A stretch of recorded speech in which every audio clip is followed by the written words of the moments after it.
konsumen nggak cari tahu proyek satu dengan proyek yang lainnya tanahnya udah dibayar belum. Tapi di sini tanahnya belum lunas, baru DP. Konsumen masuk, kan. Uang dari konsumen biasa pakai lagi untuk DP lagi apa tanah lain. Supaya banyak aja proyeknya gitu ya. Esa Properti 2. Ini belum selesai dapat uang masuk, buka lagi tahap 3. Ujung-ujungnya apa? Rumah konsumen terbengkalai. Itu banyak loh kejadian seperti itu.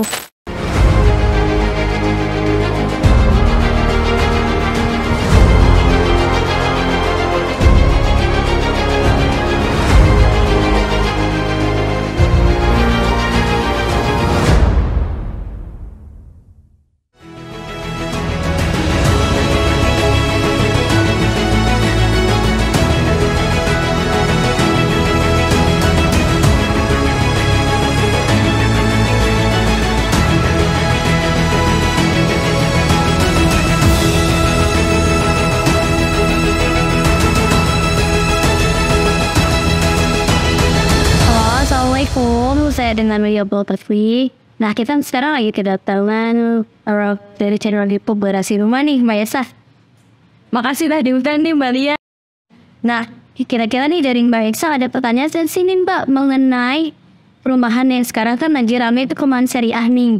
Biasanya kan Mbak Esa kan yang di review itu perumahan konvensional yang pakai bank. Kayaknya baru ini nih review perumahan syariah atau sebelumnya udah pernah? Wah, menarik banget sih Mbak ini. Sebelumnya kita memang udah banyak banget yang saya dari video-video lama kita udah banyak banget sempat review untuk rumah yang syariah. Nah tapi responnya masyarakat ini sendiri, responnya konsumen ataupun viewer kayak kurang meyakinkan karena kan bilang ada yang penipuan, ada yang bodong. Nah makanya ini kita dikasih waktu buat ketemu Mbak Lia untuk bahas KPR syariah sih kayaknya menarik banget sih Mbak. Mudah-mudahan menarik. Bersama dengan suhunya, wede. Kira-kira nih dari Mbak Esa sendiri apa sih Mbak yang jadi pertanyaan kira-kira udah ada listnya belum nih apa aja yang perlu ditanyain? Ya insya Allah udah menjawab semampunya semaksimal mungkin. Mungkin saya bisa tangkap dari beberapa komentar konsumen aja kali ya, kayak dari beberapa komentar dari viewers yang masuk nih. Kebanyakan tuh pada bingung Mbak, apa sih bedanya sebenarnya KPR syariah dengan KPR developer, apakah sama apa gimana tuh Mbak? Jadi gini, syariah itu ada dua. Ada murni 100% syariah, lalu ada KPR bank syariah. Itu jangan sampai ketukar. Hal yang KPR bank syariah sama dengan perumahan konvensional pada umumnya. Bedanya gini, kalau perumahan bank konvensional kan kita istilahnya itu ada bunga. Mungkin kalau di bank syariah, KPR bank syariah itu sebutnya bukan bunga tapi margin. Hanya perbedaan istilah, tapi tetap konsepnya dia tetap sama-sama ada bunga, ada denda, ada sikap kalau konsumen nggak bisa bayar. Uangnya ada, dan kemudian ada penalti bila mana konsumen ingin mempercepat pembayaran. Kalau di Mansurin sendiri, karena sekarang dia lagi masarkan perumahan Mansurin Sukabaru, yang insya Allah nanti kita cek semua mengenai legalitas. Jadi gini, sedikit edukasi ya untuk para konsumen agar lebih cerdas dalam memilih perumahan. Jadi jangan gampang, tanpa DP loh, murah banget gitu. Tapi tipu even di awal ya.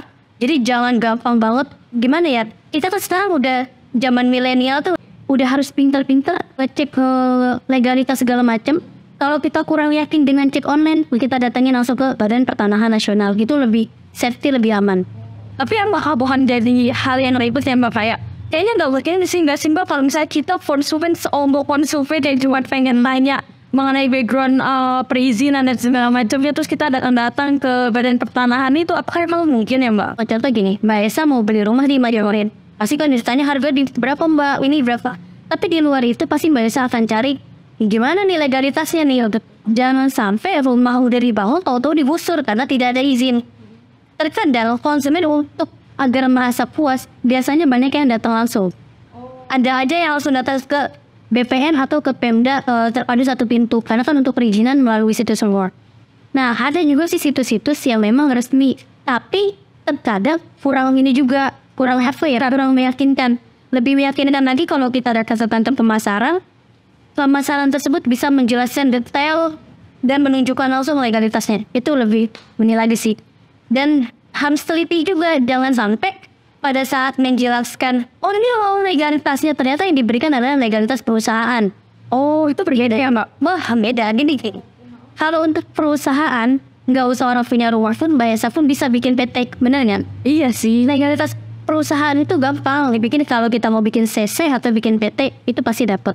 Kadang konsumen yang awam ini ditunjukin legalitas perusahaan langsung, oh iya perumahannya benar. Padahal itu tuh bukan legalitas perumahan loh gitu. Ada pun beberapa legalitas perumahan mungkin nanti akan dia tayangkan di video apa aja sih legalitas perumahan yang harus diketahui konsumen. Jadi sekarang tuh konsumen harus lebih cerdas lagi lah dalam memilih perumahan, karena jangan sampai kita tuh nabung nggak sehari dua hari loh. Iya, buat punya rumah. Jangan sampai kita udah nabung mungkin bisa dibilang bertahun-tahun ya kan tuh buat punya rumah, ternyata rumah yang kita terima tidak sesuai dengan harapan kita. Atau mungkin rumah yang udah jadi ternyata banyak yang harus saya rombak loh. Iya, ternyata pun bangunannya begini banget gitu. Atau mungkin bahkan amit-amit yang lebih fatal, belum lama ini kan ada tuh yang viral ya, kurang lebih 3.000 unit rumah itu digusur karena ternyata tanahnya itu tanah sengketa.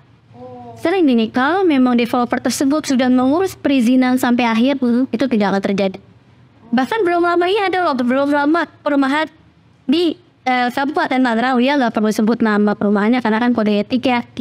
Itu rumahnya ada banyak loh yang dibangun. Ternyata tiba-tiba dapat gambar seperti ini, nanti munculin ya foto gambarnya. Ternyata rumah itu di-stop karena melanggar Perda nomor 3 tahun 2018. Walaupun padahal itu sudah banyak yang menepati coba. Ya, makanya perizinan itu penting. Salah satu perizinan yang paling penting itu adalah zona. Karena ada zona yang nggak boleh dibangun perumahan. Zona yang boleh dibangun perumahan hanya zona kuning. Zona hijau itu kayak lahan kering, itu kayak misalkan gini, sawah bekas padi itu kan kalau setahun nggak ini kan jadi kering tuh. Padat. Terkadang developer nakal, mereka paksa bangun di atas zona hijau. Konsumen yang rawan hanya tahu, yang penting rumah saya jadi. Mereka nggak berpikir nanti 2-3 tahun yang akan datang rumah itu akan bermasalah. Penting. Hanya pentingnya nih untuk para konsumen mencari tahu mengenai legalitas. Nah tapi tadi kan gini, Mbak Esa sendiri kan pertanyaannya apa sih perbedaan perumahan di KPR syariah dan di luar KPR developer? Kalau KPR syariah itu masih pakai bank, mau apapun bentuk banknya tetap pakai bank, ya kan? Bank syariah sekarang banyak nih, macam-macam nama banknya. Untuk yang syariah memang sih untuk bank syariah ini dia flat, tapi tetap dari harga jual ada suku bunga yang ditambah. Beda dengan KPR developer Mansurin Sukabaru. Kalau KPR developer Mansurin Sukabaru gini, hisapkan harga jualnya yang satu lantai 355 juta, dicicil sampai akhir. Itu flat, tidak ada bunga, tidak ada denda, tidak ada sita ataupun penalti. Tidak ada penalti di sini. Misalkan Mbak Esa, Mbak Lia, aku ada rezeki nih, aku mau cepetin dong, iya gitu boleh. Kalau di bank kan udah otomatis akan ada penalti. Iya, walaupun hanya 2 atau 3% dari total harga jual, seperti itu. Nah misalkan kalau di Mansurin Sukabaru itu kita tidak ada penalti. Misalkan kita cicilan 10 tahun, Mbak Esa kalau sampai setahun, mungkin apa enggak ya, kita lebih senang karena lebih cepat kan perbedaannya ya. Iya, jadi lebih cepat lebih baik berlaku nih itu. Lebih cepat lebih baik gitu. Kemudian kita juga tidak ada yang namanya bunga. Ya itu yang tadi dia bilang, dari awal sampai akhir kita cicilannya itu flat. Dari harga jual dicicil sampai lunas ketemunya segitu-gitu aja. Mau diputar kemana cara ngitungnya ketemunya segitu. Berarti dari awal harganya segitu sampai selesai pun memang harganya segitu. Betul. Nah kemudian kita juga tidak ada sistem sifta. Mungkin kita dilihat jadi gini, teman-teman tadi kan sedikit kita ngobrol di belakang. Biasa kan nanya, Mbak kalau misalkan nggak bayar di mana nih Mbak? Oh di bank kan sering itu rumah ini disita, rumah villa, apa lagi tuh? Bahkan beda real ya. Nah untuk di perumahan Mansurin Sukabaru, bila mana konsumen sudah menempati rumahnya. Kemarin kan pandemi itu. Iya, sempat turun semua. Kemarin itu sempat ada case dari kita pribadi dan ini real loh, nyata. Mungkin kalau memang konsumen ada yang penasaran boleh wawancara langsung konsumen yang bersangkutan gitu loh. Jadi si konsumen tersebut ya semua sih cuma 1-2 orang, ada beberapa yang ternyata terdampak dari pandemi itu. Ada keterlambatan dia selama 3 bulan berturut-turut nggak bayar. Mungkin kalau di bank udah otomatis tuh dipilot, iya rumah ini dalam pengawasan bank, bla bla bla bla gitu. Nah kalau di perumahan Mansurin enggak, kita akan datangkan konsumennya, kita tanya. Seperti misalkan Mbak Esa ngambil nih, Mbak Esa 3 bulan nggak bayar.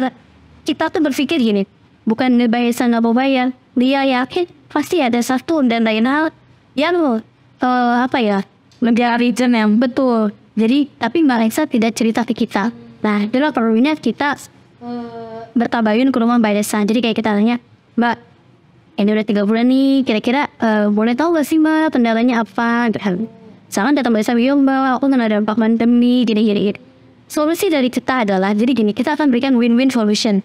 Jadi biar kita tidak merugikan konsumen pun tidak merasa dirugikan oleh kita. Jadi sama-sama saling tidak dirugikan.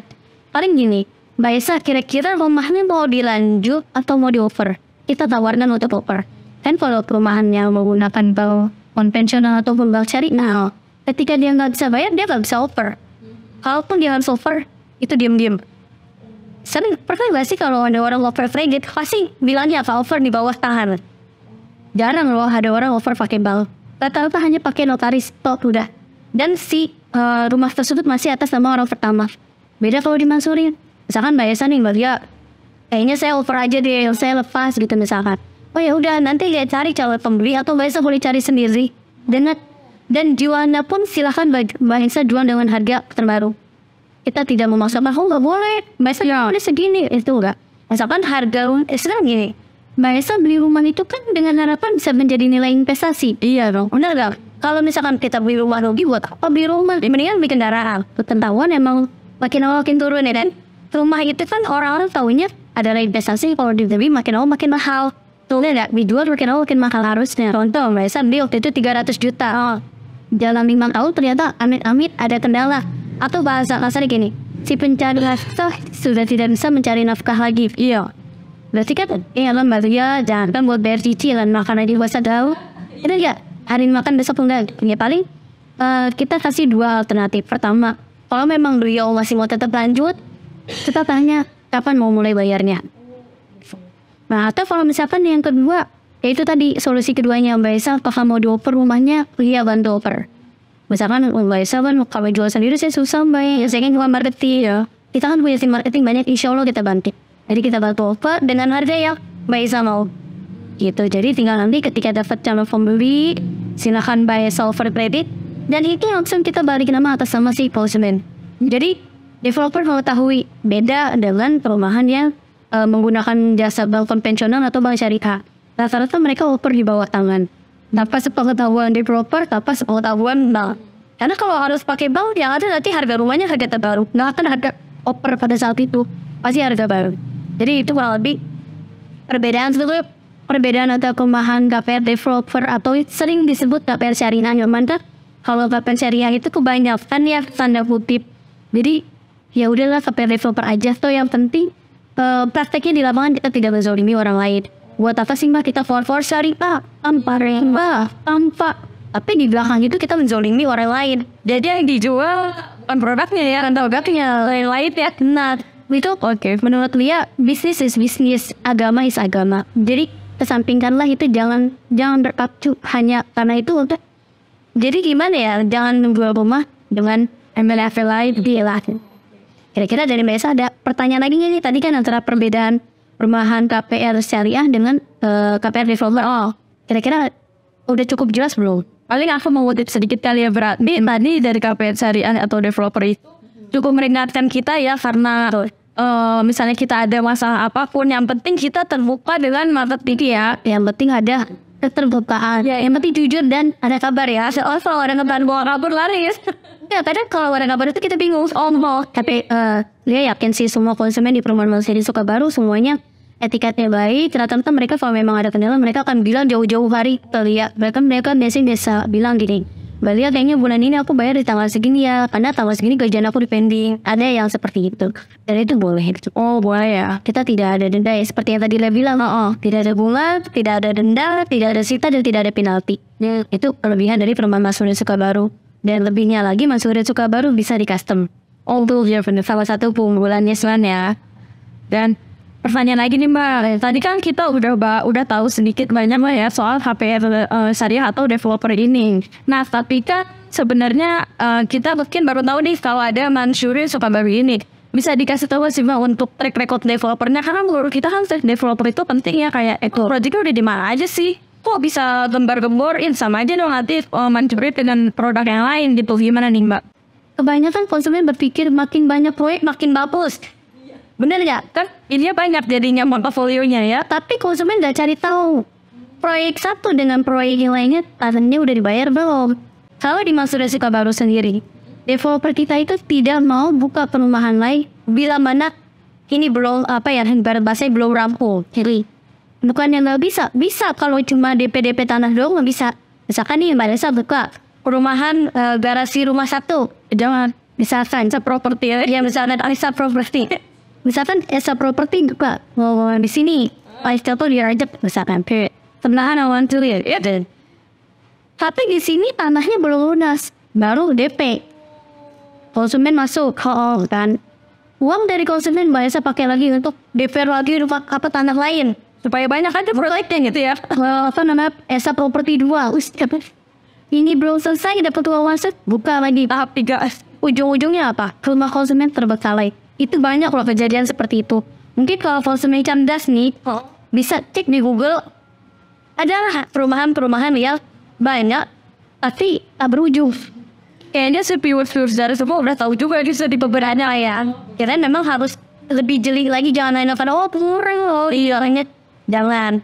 Proyeknya udah banyak loh Mbak. Di sini katanya ada sold out. Tanyain ya udah sold out tanahnya dibayar belum? Yang bahaya gini Pak. Tenang aja, itu kan syariah dengan agama. Aduh, itu kemarin gitu bahaya Mbak jelasin. Kalau itu sebetulnya lihat komentar kan itu pribadi masing-masing.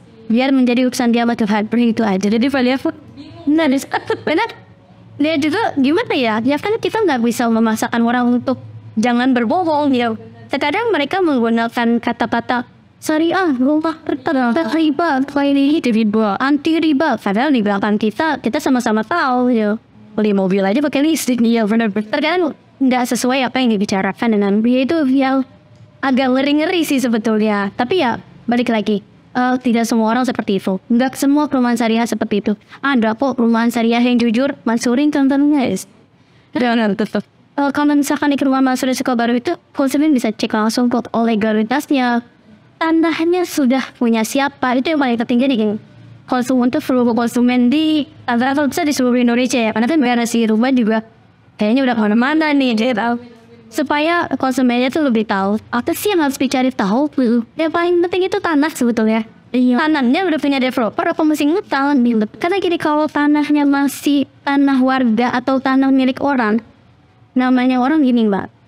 Oke, hari ini kita transaksi jual beli tanah Mbak Esa, kita DP dulu ya, nanti kita cicil seiring dengan konsumen masuk. Tiba-tiba Mbak Esa, coba saya nggak mau jual. Akhirnya apa? Yang rugi siapa? Konsumen. Nah, konsumen mungkin nggak akan tahu apa-apa. Kita hanya bisa diem. Sekarang gini, kalau penipuan, lihat pasti tahu ya untuk seluruh konsumen. Yang namanya penipuan itu sulit banget dipidana beneran. Kalau si developer itu amit-amit asal badan sudah kelar, makin deal lagi ya, makin makanya untuk seluruh kalangan, terutama pemuda-pemuda milenial. Ya tentunya mungkin kalau di rumah udah ada sesuatu dan banyak yang make this BI gara-gara kartu kredit biasanya, dan sama Shopee Pay tenan itu dia GoPay dan OVO. Itu banyak orang yang akhirnya blacklist BI dan mereka sulit untuk memiliki rumah. Nah terkadang mereka jadi terjerat oleh perumahan syariah yang nakal. Dia bilang oknum ya, nggak semua, karena ada kok perumahan KPR developer atau perumahan syariah yang murni dia itu beneran niat jualan dan itu jujur gitu, masih ada. Nah tadi kan mengenai pertanyaan Mbak Esa, gimana sih untuk track record developer dia? Balik lagi Mbak, kalau perumahan syariah itu belum bisa dilihat dari track record developer. Kalau cuma dia punya cabang banyak, ya tadi dia bilang, kalau tanah nggak dibeli cuma di DP, Mansurin bikin 100 juga bisa. Balik lagi, setiap orang punya jiwa bertanggung jawab. Ada yang jiwanya bertanggung jawab, dia berpikir, buat apa sih saya punya Mansurin 1, 2, 3, 4 sama lu, tapi tanahnya di sini masih DP, zona masih ngutang, masih ini. Akhirnya apa? Itu kan sama aja namanya dia ya. Kita kan bawa-bawasan, tapi kok kita menjual tanah yang bukan milik kita. Nggak bedanya misalkan Mbak Esa dia punya tanah, itu dia jual, padahal itu dia baru DP ke orangnya 1 juta misalkan. Itu kan kalau dalam istilah Islam tuh namanya goror. Dan goror itu jadi kayak apa yang belum menjadi milik kita itu kita jual, itu nggak boleh. Nggak bedanya misalkan Mbak Esa punya handphone tapi dia jual ke orang, padahal itu masih punya Mbak Esa, padahal dia baru DP ke Mbak Esa 100.000 gitu. Contoh itu kalau lebih seperti itu. Jadi jangan hanya melihat, oh banyak bro, dia udah banyak, udah ada, misalkan masukin 1, 2, 3, 100. Jangan melihat dari risiko. Yang paling penting itu melihat siapa developernya. Bila perlu cari tahu siapa sih developer, dia tuh bagaimana sih orangnya, kalau bisa cari tahu. Dan cari tahu juga tanah yang dipasarkan sudah dibeli atas nama developer atau belum. Itu yang paling penting. Jadi jangan sampai tanah belum dilunasi, dia taunya udah sold out, giliran mau bangun asing. Karena ya itu tadi, kadang teman-teman bisa nanya-nanya juga sama yang menghuni di sana kali ya, kayak tetangga yang rumah kampung di sana atau pemilik awalnya ya, untuk dari legalitas tanah itu sebenarnya boleh siapa sih gitu mungkin ya. Lebih aman sering gini, kalau nanya sama warga, kita sih balik lagi mbak, tanda kutip, oh terkadang gini, udahlah ini 50.000, nanti kalau ada yang nanya bilang oh ini ya. Ada juga yang kayak gitu. Ada yang kayak gitu. Bahkan banyak cerita seperti itu kelihatan. Bahkan orang yang punya tanah pun cerita, aku tuh di ini loh mbak, disuruh bilang begini. Ada yang seperti itu. Ya gak perlu sebutin rumahnya, tapi nanti konsumen akan tahu sendiri. Yang paling benar itu datang ke BPM. Itu yang paling. Jadi izin berinsidennya. Misalkan contoh gini, perumahan ini mengklaim bahwasannya dia ada contoh 500 unit. Iya, 500 unit itu kan nggak mungkin 5 hektar, mungkin bisa 5 hektar lebih atau mungkin 5 hektar deh. Dilihat dari density-nya apakah ada 5 hektar ataupun cuma berapa meter. Kayak kejadian perumahan yang dia tunjukin tadi tuh, yang hal perumahan ini di stop karena melanggar Perda nomor 3 tahun 2018. Itu salah satu kayak gitu. Izin presediaannya ada berapa ribu, tapi tanahnya di pasar tuh sekian hektar. Itu berbeda ya tuh. Karena gini, izin prinsip perumahan itu sebetulnya baru bisa dibangun bila mana sudah ada IMB. Sebenarnya sih simple, ya pak, paling gampang IMB. Kalau perumahan tersebut sudah ada IMB, udah persyaratan yang lain itu sudah dipenuhi. Oh berarti cek saja IMB-nya nah ya. IMB perumahan tersebut. Oh, berarti kalau memang kan perusahaan, iya perumahan ya, bukan perusahaan. Karena kalau perusahaan, ya itu tadi balik lagi. Nah dari Mbak Esa sendiri, gimana nih, ada yang mau dikutip sedikit? Kayaknya sih udah lengkap banget ya tadi. Sebenarnya balik lagi sih ke legalitas yang paling penting ya. Background developer gak itu diacot. Kecuali background developer yang udah besar banget ya. Nah yang legalitas ya, itu lain cerita. Tapi kalau developer syariah, jarang ada yang backgroundnya sudah benar-benar track recordnya sudah bagus, itu jarang. Tapi kalau memperbanyak proyek, banyak. Oh itu banyak ya? Banyak banget. Jadi proyek ini belum rampung, udah budaya lagi. Oh ini tanah ini belum lunas, udah buka di. Jadi berlomba-lomba ya. Jadi baru DP di sini tanahnya, udah buka di sini. Konsumen yang awam berpikir, wih udah banyak banget. Udah di mana-mana, tapi konsumen nggak tahu tanahnya itu punya siapa. Kalau Mansurin mau, ini Mansurin tanah semua. Lihat kalau bilang sama gitu kan. Oh gitu sih Mbak Esa. Kalau untuk track record untuk perumahan syariah sejauh ini dia belum menemukan yang mengurus legalitas secara jelas kecuali Mas Surya Sukabaru. Karena gini, dia sedikit info ke seluruh konsumen terutama di Tangerang Kabupaten. Dia itu masarin perumahan tuh udah ada beberapa. Dan dia juga tahu mana perumahan yang legal dia jelas sama yang enggak. Tapi kan nggak perlu dia sebutkan di sini karena kode etik yang tadi dia bilang. Tapi sedikit banyaknya selama ini perumahan yang benar-benar dia detail banget, dia cek legalitas sampai IMB, baru Mas Surya Sukabaru. Karena banyak banget Mbak perizinan yang harus dilewatin tuh banyak. Izin prinsip, set plan, pemakaman, zona perumahan, kemudian fill banjir, kemudian air juga kita perlu cek loh. Nggak bisa langsung dengar kayak tanya tetangga sekitar, itu nggak bisa ya, karena beda ya. Ya yang tadi dia bilang dikasih 50.000, dia. Nah kalau untuk airnya sendiri, kita harus cek nih apakah di tanah tersebut airnya itu sudah dicek lab. Itu yang paling penting. Jadi jangan, kalau misalkan ada yang nanya nih ke marketing perubahan mana misalkan, Mbak di sini airnya bersih nggak ya? Kalau misalkan dia bilang coba aja tanya tetangga sekitar Mbak, sarannya sih jangan. Yes, yang tadi dia bilang dikasih 50.000 bagus, bener ya, diem ya. Walaupun dia tahu sih ya detak sebetulnya gitu. Tapi ya karena itu tadi yang paling benar itu cek di perumahan tersebut apakah sudah keluar hasil lab hire fisika dan kimianya. Kalau memang hasil lab hire sudah keluar bahwasannya air di perumahan tersebut sudah layak konsumsi, berarti sudah aman. Oh, ya kira apa lagi nih yang mau ditanya sama Kaisan? Kayaknya sih udah gak apa-apa banget nih Pak. Cuman satu nih pasti yang jadi pertanyaan, banyak kalangan. Kenapa sih Mbak untuk KPR developer atau KPR syariah ini DP-nya besar Mbak? Kenapa tuh Mbak? KPR developer ini kan kita terus terang aja Mbak Esa. Kita ini tidak ada dana talangan dari lembaga bank manapun. Untuk pembangunan minimal itu 50% uang konsumen, 50% lagi developer yang namanya. Contoh gini, di Masuren untuk rumah 2 lantai, konsumen itu cukup bayar 134 juta udah terima kunci. Lihatannya, menurut Mbak Esa, uang 134 juta mungkin nggak sih untuk bangun rumah 2 lantai? Enggak sih ya. Sekarang nih, harga tanah aja kalau 2 juta per meter, 60 meter aja 120 juta. Hence you belum perizinan, belum buka badan jalan dan lain-lain. Jadi gitu, karena kita tidak ada dana talangan dari bank manapun, jadi ya mau nggak mau untuk pembangunan developer hanya memberikan 50%, 50%-nya lagi kita dari konsumen. Makanya nih untuk seluruh masyarakat Indonesia, terutama di Kabupaten Tangerang, kalau lagi cari rumah syariah, diiming-iming tanpa DP atau DP suka-suka. Kalau lihat sih, ya di skip aja. Harus lebih teliti lagi yang dilihat. Karena gini, yang pakai DP mahal aja banyak yang mangkrak, apalagi yang nggak pakai DP. Kalau perumahan itu kan nggak ada dana talangan dari bank.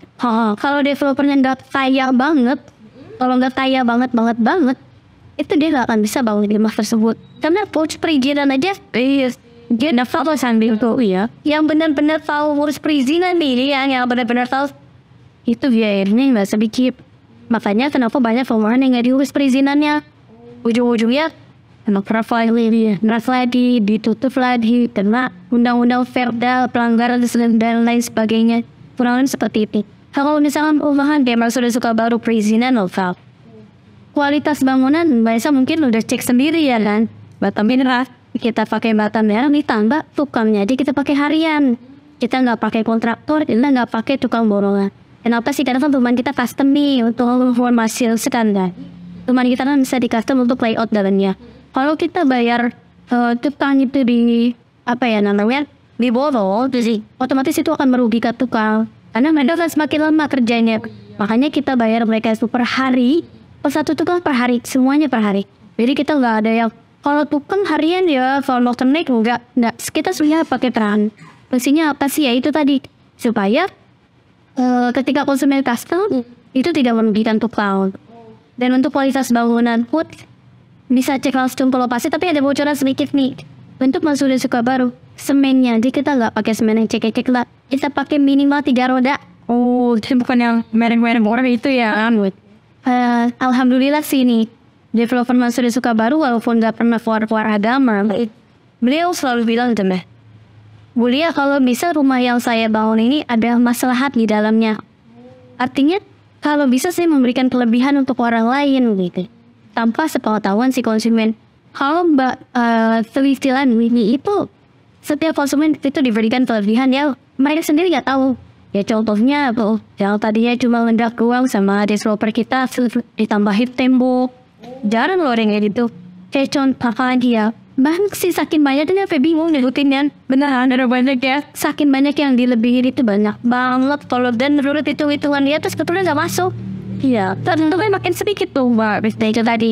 Kalau dia konfirmasinya sih berpikir, ya kalau memang dia bisa bantu orang, kenapa enggak? Lebih baik sedikit tapi ada keberkahan di dalamnya daripada banyak tapi kita menjauhinya orang lain. Ini kira-kira dan desa nih tidak cukup jelas atau mungkin masih ada yang bikin penasaran nih gitu. Kayaknya sih udah cukup lengkap ya. Bahkan tadi balik lagi kalau teman-teman mau cariin KPR saya atau developer, teman-teman bisa langsung cek untuk si legalitasnya itu, apalagi terhadap untuk IMB-nya ya. Betul, cek langsung. IMB itu nomor 1. Pemakaman juga harus lomba. Jadi jangan sampai kita beli rumah, kita nggak tahu nanti kalau kita wafat dimakaminnya di mana. Itu banyak kejadian seperti itu. Bahkan ada beberapa teman-teman marketing lihat cerita di perumahan si A misalkan, ketika ada yang wafat, mereka bingung cari makam di mana gitu.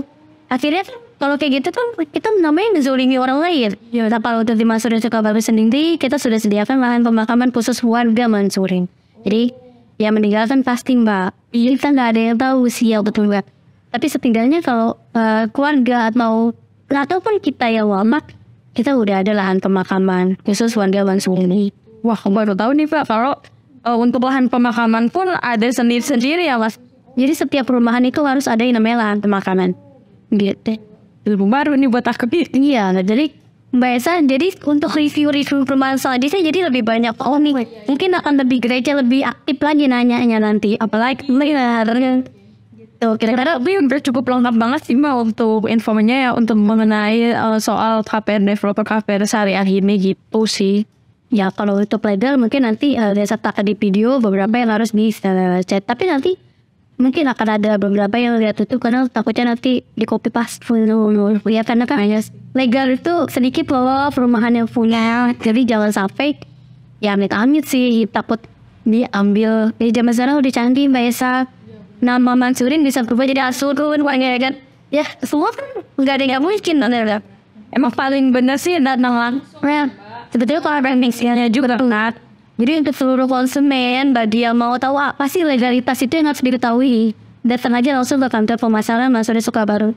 Nah, mungkin teman-teman yang berminat ya atau mau tahu lebih lanjut soal Mansurin Sukabaru ini nanti bisa potongan Sumbalia ya. Iya. Nanti nomornya ada di bawah sini dong Pak. Pasti nanti juga dicantumin ya. Berarti ditulis di deskripsi dan dicantumin juga di bawah sini itu nomor telepon. Jangan lupa untuk teman-teman yang mau tahu review lengkap, kita juga nanti diupload di channel YouTube Garasi Rumah. Nah itu, jadi jangan lupa mampir teman-teman. Oke. Terima kasih Mbak Isa atas kedatangannya. Ya, makasih juga Mbak Lia udah boleh mampir.